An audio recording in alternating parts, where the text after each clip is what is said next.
Welcome back, friends.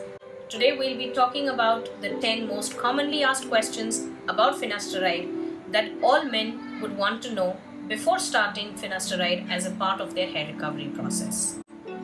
What is male pattern baldness? Males present with hair loss after a certain age, commonly manifesting as a receding frontal hairline, widening of the angles at the temple, or even sometimes appearing of a bald patch on the vertex.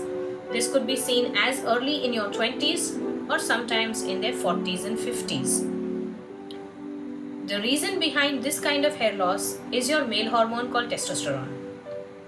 Treating it has good success rates but very few treatment options available. Finasteride is one of those options. Our first question is, what is finasteride and why am I being prescribed a hormonal medication? Finasteride is an enzyme blocker. Testosterone does not directly cause hair damage. It first has to get converted into DHT, that is its active form. Finasteride is a blocker that would partially block this conversion of testosterone to DHT. As a result, we will have lower DHT levels than before, and as a result, the hair damage would also be slower, less progressive, and partially halted. This would help our recovery medications or stimulating medications to allow for better hair growth. I'm just in my 20s, doctor, not married, yet to complete my family. Do you really think I need it? If you're in your 20s and you're already seeing a dermatologist for a receding hairline or for hair loss, the rate at which you're losing your hair is definitely rapid. Or if it is not so well developed, maybe eventually in the coming years it will be. So yes, if it's enough to bring you to a doctor, it needs treatment. And finasteride is an important pillar in the treatment of this hair loss. So though you're 20, you will still be prescribed this medicine and you must go ahead and take it. Having said this, the concerns about you being married and the concerns about you still starting a family are valid and should be answered to your satisfaction. To keep you aware, the side effects, or particularly the sexual side effects associated with finasteride, are observed in very few people, possibly less than 1% of the total number of people taking this medication. And yes, these are reversible side effects, so whenever you choose to discontinue the medication, these side effects would gradually go away. It has no problem though with fertility and family planning, so yes, you can go ahead and take the medication safely.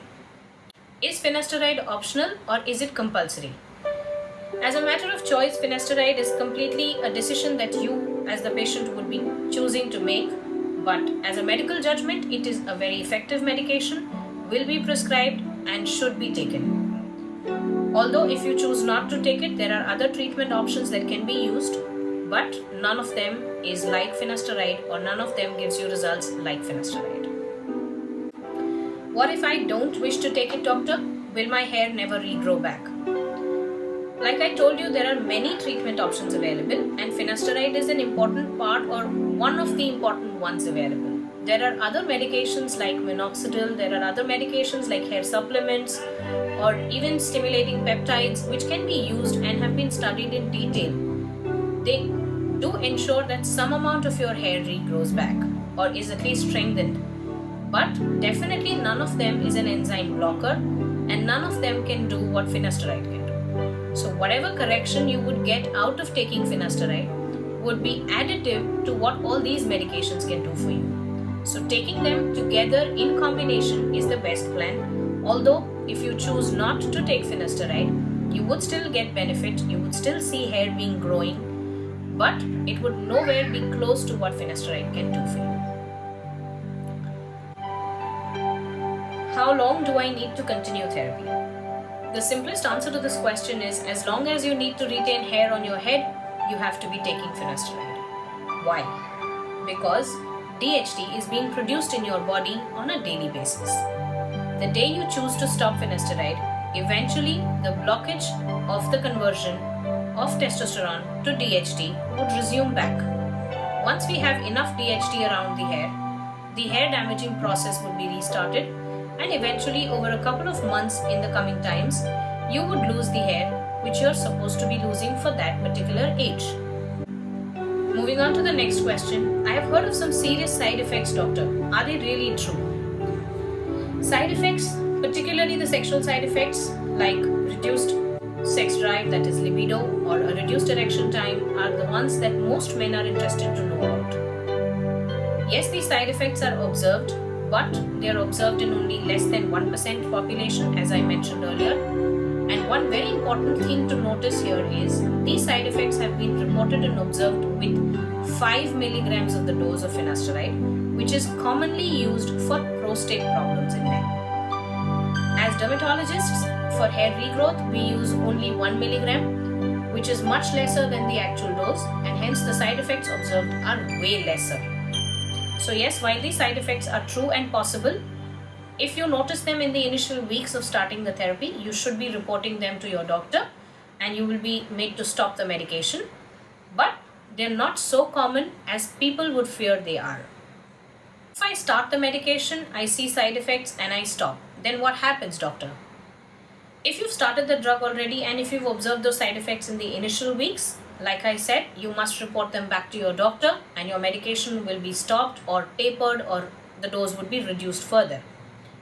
In which case the side effects are reversible and eventually you would not be experiencing them.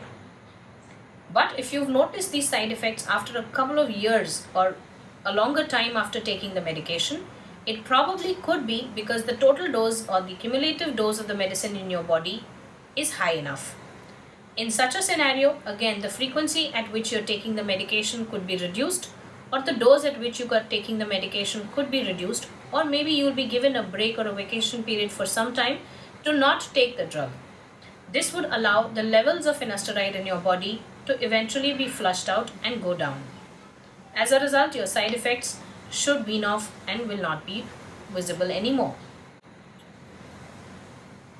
Will it give me more hair loss when I choose to discontinue the medication? As I explained earlier, you need to take it till you want the hair on the head.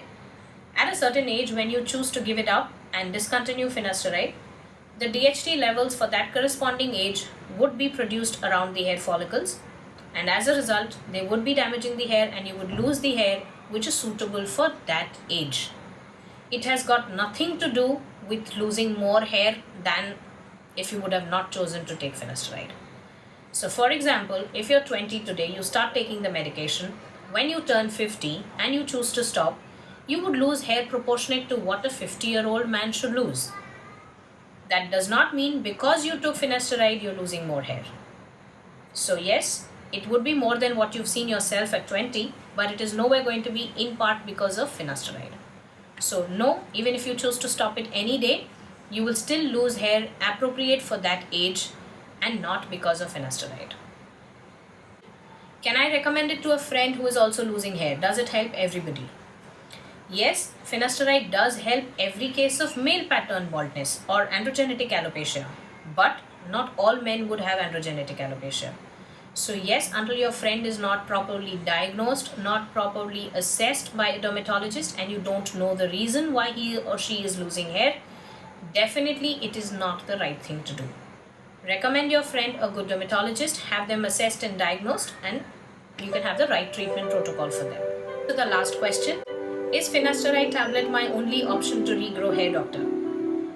Finasteride remains the only FDA approved oral medication for male pattern hair loss.